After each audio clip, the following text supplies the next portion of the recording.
Hello friends, എല്ലാവർക്കും പുതിയൊരു ക്ലാസ്സിലേക്ക് സ്വാഗതം.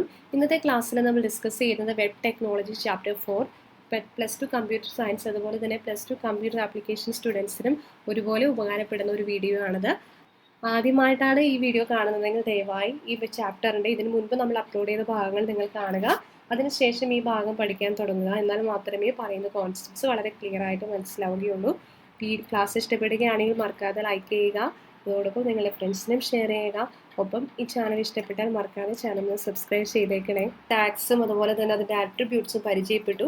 ഇന്നത്തെ ക്ലാസ്സിൽ നമുക്കൊരു വെബ് പേജ് വളരെ ഭംഗിയായിട്ട് എങ്ങനെ ക്രിയേറ്റ് ചെയ്യാം അതിനെ സഹായിക്കുന്ന കുറച്ച് ടാഗ്സിനെ കൂടി പരിചയപ്പെടാം. ഇതിൽ ആദ്യത്തേതാണ് ഹെഡിങ് ടാഗ്സ്. നമുക്കറിയാം, നമ്മളൊരു പേജിൻ്റെ ഹെഡിങ് എപ്പോഴും എഴുതുന്നത് കുറച്ചും കൂടി വലിപ്പത്തിലായിരിക്കും, അല്ലെങ്കിൽ ആ പേജിൻ്റെ ഏറ്റവും ആദ്യം എന്താണ് നമ്മൾ എഴുതുന്നത് അതിനെക്കുറിച്ചുള്ള വിവരങ്ങളായിരിക്കും ഹെഡിങ്ങിൽ ഉണ്ടാവുക. അപ്പോൾ ഹെഡിങ് ടാഗ്സ് ആയിട്ട് വരുന്നത് ഈ H1, H2, H3, H4, H5, H6 ഇതെല്ലാമാണ് ഹെഡിങ് ടാഗ്സ് ആയിട്ട് വരുന്നത്. അതായത് 6 ലെവൽസ് ആണ് ഹെഡിങ് ടാഗ്സ് ഉള്ളത്. ഇത് ഓരോന്നും ഓരോ സൈസിന് ഇൻഡിക്കേറ്റ് ചെയ്യുന്നു. ഇതിൽ H1 എന്നുള്ളതായിരിക്കും ബിഗ്ഗസ്റ്റ് ടെക്സ്റ്റ്, അതായത് ഏറ്റവും വലിയ സൈസിൽ വരുന്നത് H1 ആയിരിക്കും. H6 ആയിരിക്കും സ്മോളസ്റ്റ് സൈസിൽ വരുന്നത്. അതായത് നമുക്ക് എങ്ങനെയാണോ കണ്ടന്റ് ഹെഡിങ് ആയിട്ട് ഇവിടെ പ്രത്യക്ഷപ്പെടേണ്ടത് ആ രീതിയിൽ നമുക്ക് ഈ ടാഗ് കൊടുക്കാം. ഹെഡ് ടാഗിൽ നമ്മൾ ഉപയോഗിക്കുന്ന ആട്രിബ്യൂട്ട് ആണ് അലൈൻ എന്ന് പറയുന്ന ആട്രിബ്യൂട്ട്. അതിന് 3 വാല്യൂസ് ആണ് ഉള്ളത്. ഫസ്റ്റ് വൺ ലെഫ്റ്റ്, അതായത് ഈ ഹെഡിങ് ലെഫ്റ്റ് മാർജിനിലേക്ക് അലൈൻ ചെയ്യുന്നതിന് വേണ്ടി നമ്മൾ ലെഫ്റ്റ് എന്ന് പറയുന്ന ആട്രിബ്യൂട്ട് ഉപയോഗിക്കും. ഹെഡിങ് റൈറ്റ് സൈഡിലാണ് വരേണ്ടതെങ്കിൽ നമ്മൾ റൈറ്റ് ആട്രിബ്യൂട്ട് ഉപയോഗിക്കും. അല്ല ഒരു സെൻറ്റർ പൊസിഷനിലാണ്, പേജിന്റെ സെൻറ്ററിലാണ് ഹെഡിങ് വരേണ്ടതെങ്കിൽ നമ്മൾ സെൻറ്റർ എന്ന് പറയുന്ന ആട്രിബ്യൂട്ട് ഉപയോഗിക്കും. ഇനി എങ്ങനെയാണ് ഈ ഹെഡ് ടാഗ് വർക്ക് ചെയ്യുന്നതെന്ന് നമുക്ക് നോക്കാം. HTML കോഡ് ഒരു ഓൺലൈൻ എഡിറ്റർ ഉപയോഗിച്ചിട്ടാണ് ഞാനിവിടെ നിങ്ങൾക്ക് ഡിസ്പ്ലേ ചെയ്ത് കാണിച്ചു തരുന്നത്. അപ്പോൾ ഇതുപോലെ തന്നെ നിങ്ങൾക്കും ഇതുപോലെ തന്നെ HTML കോഡ് ഓൺലൈൻ എഡിറ്റർ വെച്ച് പ്രാക്ടീസ് ചെയ്യാവുന്നതാണ്. ഇവിടെ നിങ്ങൾക്ക് മനസ്സിലാക്കാം, ബോഡി ടാഗിൻ്റെ അകത്ത് ഹെഡിങ് 1 എന്നൊരു കണ്ടന്റ് ആണ് എഴുതിയത്. അപ്പോൾ അത് റൺ ചെയ്ത് കഴിയുമ്പോൾ നമുക്ക് കിട്ടുന്നത് ഡിസ്പ്ലേ ചെയ്ത് വരുന്നത് ഹെഡിങ് 1 ആണ്. ഈ ഹെഡിങ് 1 എന്നതിന് നമ്മൾ H1 ടാഗ് അപ്ലൈ ചെയ്ത് കഴിയുമ്പോൾ നമ്മൾക്ക് എങ്ങനെയാണ് ഔട്ട്പുട്ട് കിട്ടുന്നതെന്ന് നോക്കാം. H1 ടാഗ് നൽകി. നമുക്കറിയാം H1 എന്ന് പറയുന്ന ഒരു കണ്ടെയ്നർ ടാഗാണ്. അതുകൊണ്ട് ഈ ടാഗ് ക്ലോസ് ചെയ്യണം. ഇനി നമുക്കിത് ഈ ഒരു സെയിം കണ്ടന്റ് തന്നെ റൺ ചെയ്ത് കഴിയുമ്പോൾ നമുക്ക് കിട്ടുന്നത് എങ്ങനെയാണ്? H1 ഹെഡിങ് 1 എന്ന് പറഞ്ഞത് ഒരു സൈസ് ഇൻക്രീസ് ചെയ്തു. അതുപോലെ തന്നെ അതൊരു ബോൾഡ് സൈസിലാണ് വന്നത്, ഹെഡിങ് ആയിട്ടാണ് വന്നത്. എങ്ങനെയാണ് നമുക്ക് ഔട്ട്പുട്ട് വരുന്നതെന്ന് നോക്കാം. അപ്പോൾ ഹെഡിങ് 1 എന്നുള്ള കണ്ടന്റിന് പകരം ഹെഡിങ് 2 എന്ന കണ്ടന്റ് എഴുതി H2 ടാഗ് ഓപ്പൺ ചെയ്തു. അതുപോലെ തന്നെ H2 ടാഗ് ക്ലോസ് ചെയ്തു. ഇനി എങ്ങനെയാണ് ഇതിൻ്റെ ഔട്ട്പുട്ട് വരുന്നതെന്ന് നമുക്ക് റൺ ചെയ്ത് നോക്കാം. അപ്പോൾ ഹെഡിങ് 2 എന്ന് പറഞ്ഞത് ഹെഡിങ് 1നേക്കാളും സൈസ് കുറഞ്ഞാണ് വന്നത്. അപ്പോൾ H1, H2 അതുപോലെ തന്നെ നമുക്ക് ഏത് സൈസ് വേണമെങ്കിലും നൽകാം. ഇതിൽ ഏറ്റവും ചെറിയ സൈസാണ് H6 എന്ന് പറയുന്നത്. അപ്പോൾ ആ സൈസ് നൽകി നമുക്ക് മറ്റൊരു ഹെഡിങ് കൂടി നൽകി നോക്കാം. അപ്പോൾ ഹെഡിങ് 6 എന്ന പേര് നൽകി. അതോടൊപ്പം തന്നെ H6 ടാഗ് ക്ലോസ് ചെയ്തു. ഇനി ഈ ഒരു കോഡ് റൺ ചെയ്യുമ്പോൾ നമുക്ക് കിട്ടുന്ന ഔട്ട്പുട്ട് എങ്ങനെയാണ്? ഹെഡിങ് 6, അതായത് ഹെഡ് ടാഗിന് 6 ലെവൽസ് ഉണ്ട്. അതിൽ H1 എന്ന് പറയുന്നതാണ് ഏറ്റവും വലിയ സൈസായിട്ട് വരുന്നത്. H6 ആണ് ഏറ്റവും ചെറിയൊരു സൈസ് നമുക്ക് ലഭിക്കുന്നത്. ഇനി ഈ H1 ടാഗിൻ്റെ ആട്രിബ്യൂട്ട് ആണ് അലൈൻ എന്ന് പറയുന്നത്. അപ്പോൾ H1 ടാഗിന് അലൈൻ എന്ന ആട്രിബ്യൂട്ട് നൽകി അതിൻ്റെ വാല്യൂ ഞാൻ സെൻറ്റർ എന്ന് നൽകി. Okay, centre. അതിനുശേഷം ഈ ഒരു കോഡ് റൺ ചെയ്യുമ്പോൾ നമുക്ക് എങ്ങനെയാണ് വരുന്നതെന്ന് നോക്കാം. ഹെഡിങ് 1 എന്ന് പറയുന്നത് ഈ ഒരു പേജിൻ്റെ സെൻറ്ററിലാണ് അലൈൻ ചെയ്യുന്നത്. അതുപോലെ H2 എന്ന് പറയുന്നതിന് റൈറ്റ് എന്ന് നൽകിയാൽ എങ്ങനെയാണ് ഔട്ട്പുട്ട് വരുന്നതെന്ന് നോക്കാം. ഓക്കെ, റൈറ്റ് എന്ന് നൽകി. അപ്പോൾ നമുക്ക് കിട്ടിയ ഔട്ട്പുട്ട് എങ്ങനെയാണെന്ന് അറിയാൻ റൺ ചെയ്ത് നോക്കാം. അപ്പോൾ ഹെഡിങ് 2 എന്ന് പറയുന്നത് റൈറ്റ് അലൈൻമെൻ്റ് ആയിട്ടാണ് വന്നത്. അതുപോലെ ഹെഡിങ് 6 എന്ന് പറയുന്നതിന് നമുക്ക് ലെഫ്റ്റ് അലൈൻമെൻറ്റ് നൽകാം. അലൈൻ ഈക്വൽ ടു ദെൻ ഇത് റൺ ചെയ്ത് നോക്കുമ്പോൾ മാറ്റമൊന്നുമില്ല, കാരണം ഹെഡിങ് 6 എന്ന് പറയുന്നത് ഓൾറെഡി ലെഫ്റ്റ് അലൈൻ ചെയ്ത് തന്നെയാണ് ഇരിക്കുന്നത്. ഇങ്ങനെയാണ് ഹെഡിങ് ടാഗ്സ് വർക്ക് ചെയ്യുന്നത്. അപ്പോൾ നിങ്ങൾക്കിത് മനസ്സിലായി എന്ന് വിശ്വസിക്കുന്നു. അടുത്തതായിട്ട് നമ്മൾ പഠിക്കാൻ പോകുന്ന ടാഗാണ് P ടാഗ്. ഈ P ടാഗ് എന്തിനാണ് ഉപയോഗിക്കുന്നത്? പാരഗ്രാഫ് ക്രിയേറ്റ് ചെയ്യുന്നതിന് വേണ്ടി നമ്മൾ ഉപയോഗിക്കുന്ന ടാഗാണ് P ടാഗ് എന്ന് പറയുന്നത്. നോർമലി ബോഡി ടാഗിൻ്റെ അകത്തായിട്ടാണ് നമ്മൾ പാരഗ്രാഫ് ടാഗ് ഉപയോഗിക്കുന്നത്. അതുപോലെ തന്നെ ഈ P ടാഗ് എന്ന് പറയുന്നത് ഒരു കണ്ടെയ്നർ ടാഗാണ്. പാരഗ്രാഫിലുള്ള ടെക്സ്റ്റിൻ്റെ കണ്ടന്റ് അലൈൻ ചെയ്യുന്നതിന് വേണ്ടി നമ്മൾ ഉപയോഗിക്കുന്ന ആട്രിബ്യൂട്ട് ആണ് അലൈൻ ആട്രിബ്യൂട്ട് എന്ന് പറയുന്നത്. ഇതിന് 3 വാല്യൂസ് ആണുള്ളത്: left, right, centre or justify. മനസ്സിലായല്ലോ? അതുപോലെ തന്നെ അടുത്തൊരു ടാഗാണ് BR ടാഗ് എന്ന് പറയുന്നത്. സോ BR ടാഗ് എന്തിന് ഉപയോഗിക്കുന്നത്? ലൈൻ ബ്രേക്ക് ചെയ്യാനായിട്ട്. So The BR tag is used to break the current line of text and continue from the beginning of the next line. Okay, BR tag എവിടെയാണ് ഉപയോഗിക്കുന്നത്? ആ ഉപയോഗിക്കുന്ന സ്ഥലം തുടങ്ങി ആ ലൈൻ അവിടെ ബ്രേക്ക് ആവുന്നു, പിന്നീട് തൊട്ടടുത്ത ലൈൻ തുടങ്ങിയായിരിക്കും ആ ലൈൻ ഇവിടെ കണ്ടിന്യൂ ചെയ്യുന്നത്. BR ടാഗ് എന്ന് പറയുന്നത് ഒരു empty ടാഗ് ആണ്. അതായത് BR ടാഗിന് ക്ലോസിംഗ് ടാഗിൻ്റെ, അതായത് എൻഡിങ്ങിൻ്റെ ആവശ്യമില്ല. ഈ രണ്ട് ടാഗും എങ്ങനെയാണ് വർക്ക് ചെയ്യുന്നതെന്ന് നമുക്ക് മനസ്സിലാക്കാം. ഇവിടെ ബാക്ക്ഗ്രൗണ്ട് BG കളർ യെല്ലോ ആയിട്ടാണ് നൽകിയത്, അതുകൊണ്ടാണ് യെല്ലോ ബാക്ക്ഗ്രൗണ്ട് വന്നത്. അതുപോലെ കുറച്ച് സെറ്റ് ഓഫ് ലൈൻസ് ഇവിടെ ബോഡി ടാഗിനകത്ത് നമ്മൾ എഴുതിയിട്ടുണ്ട്. അതിനുശേഷം ഇത് റൺ ചെയ്യുമ്പോൾ നമുക്ക് ഔട്ട്പുട്ട് ഇങ്ങനെയാണ് വരുന്നത്. സ്പേസ് ഒന്നുമില്ലാതെ ഓരോ ലൈൻസും ഇങ്ങനെയാണ് നമുക്കിവിടെ ഡിസ്പ്ലേ ചെയ്ത് വരുന്നത്. അതിനുശേഷം നമുക്കിവിടെ P ടാഗ് നൽകി നോക്കാം. ഫസ്റ്റ് ലൈനിൽ P ടാഗ് നൽകുന്നു, അതിനുശേഷം ആ P ടാഗ് നമ്മൾ ക്ലോസ് ചെയ്യുന്നു.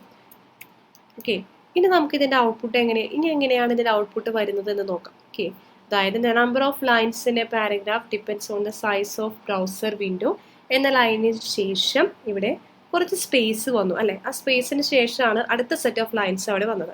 അതുപോലെ നെക്സ്റ്റ് ലൈനിൽ നമുക്കൊരു P ടാഗ് നൽകാം. ഇവിടെ കോഡിന് P ടാഗ് നൽകിയ ശേഷം P ടാഗ് ഓപ്പൺ ക്ലോസ് ചെയ്തു, ദെൻ റൺ ചെയ്യുക. റൺ ചെയ്യുമ്പോൾ അടുത്ത ലൈനിന് ശേഷം ഇവിടെ നമ്മൾ P ടാഗ് നൽകിയത് കൊണ്ട് സെക്കൻഡ് ലൈനിന് ശേഷം ഒരു സ്പേസ് അവിടെ വന്നു, അതിന് ശേഷമാണ് അടുത്ത സെറ്റ് ഓഫ് ലൈൻസ് അവിടെ ഡിസ്പ്ലേ ചെയ്തു. ടാഗ് എന്തിനാണെന്ന് നിങ്ങൾക്ക് മനസ്സിലായെന്ന് വിശ്വസിക്കുന്നു. അതായത് ഓക്കെ, നമുക്ക് കണ്ടന്റ് പാരഗ്രാഫ് ആയിട്ട് ക്രിയേറ്റ് ചെയ്യുന്നതിന് വേണ്ടിയിട്ടാണ് P ടാഗ് ഉപയോഗിക്കുന്നത്. നമുക്കറിയാം പാരഗ്രാഫ് എന്ന് പറയുമ്പോൾ എങ്ങനെയാണ്, അതായത് കുറച്ച് ലൈൻ ഒരു സ്പേസ് വിട്ടിട്ടായിരിക്കും നമ്മളെപ്പോഴും അടുത്ത പാരഗ്രാഫ് തുടങ്ങുന്നത്. ഈ പാരഗ്രാഫ് വേണമെങ്കിൽ നമുക്ക് അലൈൻ ചെയ്യാം. ഇവിടെ P ടാഗിൻ്റെ അകത്ത് അലൈൻ ആട്രിബ്യൂട്ടിന് ഒരു ലെഫ്റ്റ് റൈറ്റ് എന്ന വാല്യൂ നൽകി കഴിഞ്ഞാൽ നമുക്ക് ലഭിക്കുന്ന ഒരു ഔട്ട്പുട്ട്, ഓക്കെ, റൈറ്റ് എന്ന വാല്യൂ നൽകി കഴിഞ്ഞാൽ നമുക്ക് ലഭിക്കുന്ന ഔട്ട്പുട്ട് ഇങ്ങനെയായിരിക്കും.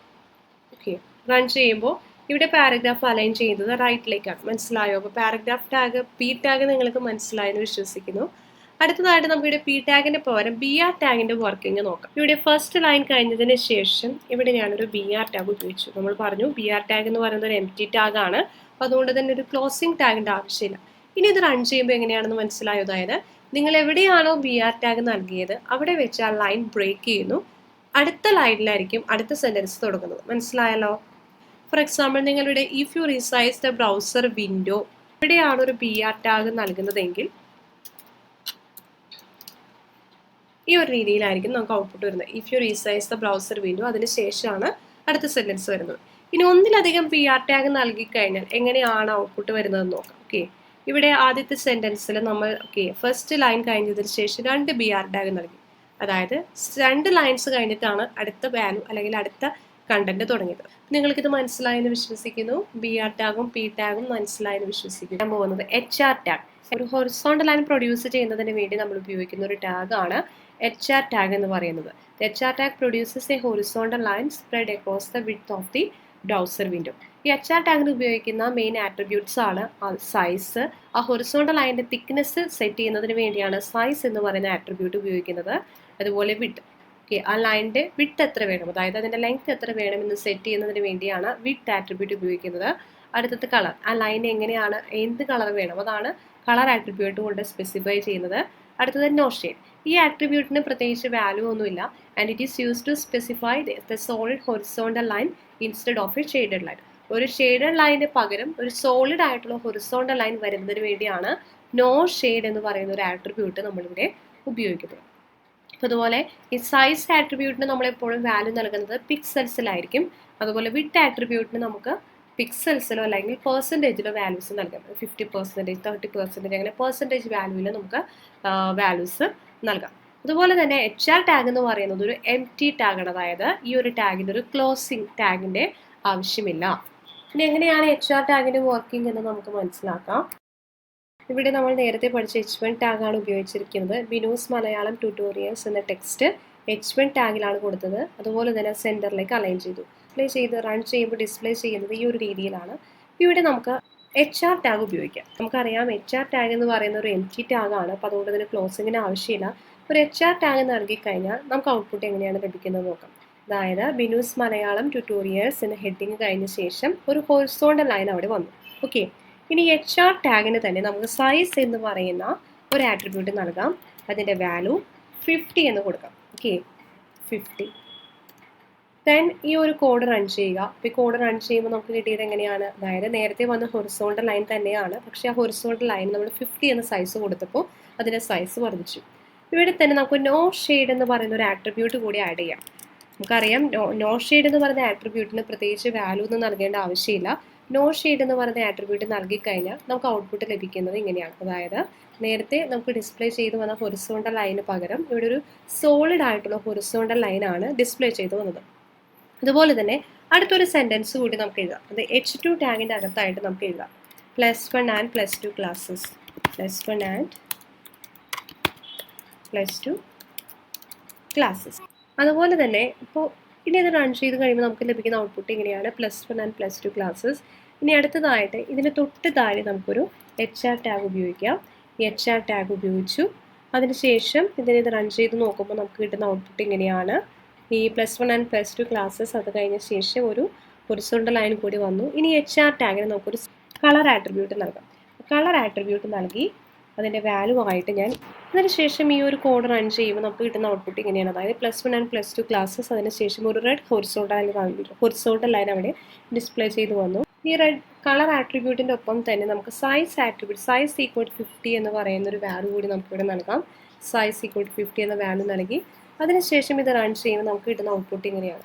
അപ്പോൾ നിങ്ങൾക്ക് എന്താണ് HR ടാഗ്, അതുപോലെ തന്നെ അതിൻ്റെ യൂസസ് എന്താണ്, അതിൽ ഉപയോഗിക്കുന്ന ആട്രിബ്യൂട്ട് എന്താണെന്ന് മനസ്സിലായെന്ന് വിശ്വസിക്കുന്നു. ഇതുപോലെ തന്നെ ഓരോ ആട്രിബ്യൂട്ടും അതിൻ്റെ വാല്യൂസ് എല്ലാം നിങ്ങൾ തനിയെ സെറ്റ് ചെയ്ത് മനസ്സിലാക്കുക. അടുത്തത് സെൻറ്റർ ടാഗ്. അപ്പോൾ സെൻറ്റർ ടാഗ് എന്തിനാണ് ഉപയോഗിക്കുന്നത്, നമ്മൾ എഴുതിയ കണ്ടന്റ് സെൻറ്ററിലേക്ക്, ആ വെബ് പേജിൻ്റെ സെൻറ്ററിലേക്ക് കൊണ്ടുവരുന്നതിന് വേണ്ടി നമ്മൾ ഉപയോഗിക്കുന്ന ടാഗാണ് സെൻറ്റർ ടാഗ് എന്ന് പറയുന്നത്. This is a container tag. അതായത് ഈ ടാഗിന് ഓപ്പണിങ്ങും ക്ലോസിങ്ങും ആവശ്യമാണ്. And there is no attribute for this tag. Centre ടാഗിന് മറ്റ് ആട്രിബ്യൂട്ട്സ് ഒന്നുമില്ല. ഇനി എങ്ങനെയാണ് സെൻറ്റർ ടാഗ് വർക്ക് ചെയ്യുന്നതെന്ന് നോക്കാം. നമ്മളുടെ ബോഡി ടാഗിൻ്റെ അകത്തായിട്ട് ഒരു കണ്ടന്റ് എഴുതുന്നു. ഈ കണ്ടന്റ് എഴുതിയതിന് ശേഷം അതെങ്ങനെയാണ് ഡിസ്പ്ലേ ചെയ്യുന്നത് എന്ന് നമുക്ക് നോക്കാം. ഇത് റൺ ചെയ്ത് കഴിയുമ്പോൾ നമുക്ക് കിട്ടുന്നത് ഇങ്ങനെയായിരിക്കും. അതിന് പകരം നമ്മളുടെ സെൻറ്റർ ടാഗ് ഉപയോഗിച്ച് കഴിഞ്ഞാൽ സെൻറ്റർ ടാഗ് ഓപ്പൺ ചെയ്തു, അതുപോലെ തന്നെ സെൻറ്റർ ടാഗ് ക്ലോസ് ചെയ്തു. ഓക്കെ, ഇനി അത് റൺ ചെയ്ത് നോക്കുമ്പോൾ നമ്മൾ എഴുതിയ കണ്ടന്റ് സെൻറ്ററിലേക്ക് അലൈൻ ചെയ്തെന്ന് മനസ്സിലാക്കാം. അതായത് സെൻറ്റർ ടാഗ് ഉപയോഗിക്കുന്നത് നമ്മൾ എഴുതുന്ന കണ്ടന്റ് വെബ് പേജിൻ്റെ സെൻറ്റർ പൊസിഷനിലേക്ക് കൊണ്ടുവരുന്നതിന് വേണ്ടി നമ്മൾ ഉപയോഗിക്കുന്നതാണ് സെൻറ്റർ ടാഗ് എന്ന് പറയുന്നത്. നിങ്ങൾക്കിത് മനസ്സിലായെന്ന് വിശ്വസിക്കുന്നു. ഇന്നത്തെ ക്ലാസ് നിങ്ങൾക്ക് മനസ്സിലായെന്ന് വിശ്വസിക്കുന്നു. ക്ലാസ് ഇഷ്ടപ്പെട്ടാൽ ലൈക്ക് ചെയ്യുക. അതോടൊപ്പം വീഡിയോ നിങ്ങളുടെ ഫ്രണ്ട്സിനും ഷെയർ ചെയ്യുക. ഒപ്പം ഈ ചാനൽ ഇതുവരെ സബ്സ്ക്രൈബ് ചെയ്യാത്തവരുണ്ടെങ്കിൽ ദയവായി സബ്സ്ക്രൈബ് ചെയ്യുക. അതോടൊപ്പം കൂടെയുള്ള ബെല്ലൈക്കൻ കൂടി ക്ലിക്ക് ചെയ്യുക. എന്നാൽ മാത്രമേ അപ്ലോഡ് ചെയ്യുന്ന വീഡിയോസ് നിങ്ങൾക്ക് നോട്ടിഫിക്കേഷൻ വരികയുള്ളൂ. Thank you.